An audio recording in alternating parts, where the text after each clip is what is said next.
If you're like many Unlimited fans, you probably looked at the cards Cartel Spacer, or the System Patrol Craft, or the Strafing Gunship and wondered what those odd-looking ships were. But if you recognize them, you probably played the defunct MMORPG Star Wars Galaxies in the past. Introduced in that game's Jump to Lightspeed expansion way back in 2004, these two ships are the M3A Skik. These two ships are the M3A Skik. These two ships are the M3A Sick. These two ships are the M3A Seek Interceptor. Pick your favorite take and pronunciation. And the M12L Kimogila Heavy Starfighter. Both ships are manufactured by Mandal Motors, the same Mandalorian company that produced other, more familiar ships, such as Fang Fighters and Gauntlet Transports.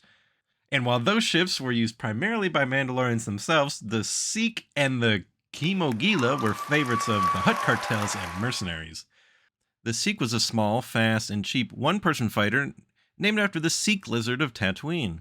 Its main selling point was the modular weapon bay that allowed weapons to easily be swapped out so that it could be armed with an ion cannon, laser cannon, or missiles, depending on what the mission called for.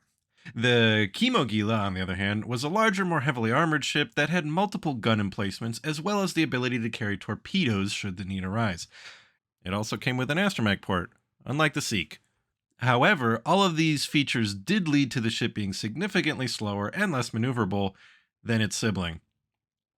If you're a longtime Fantasy Flight Games fan, this might not be your first time seeing these two ships outside of Star Wars Galaxies.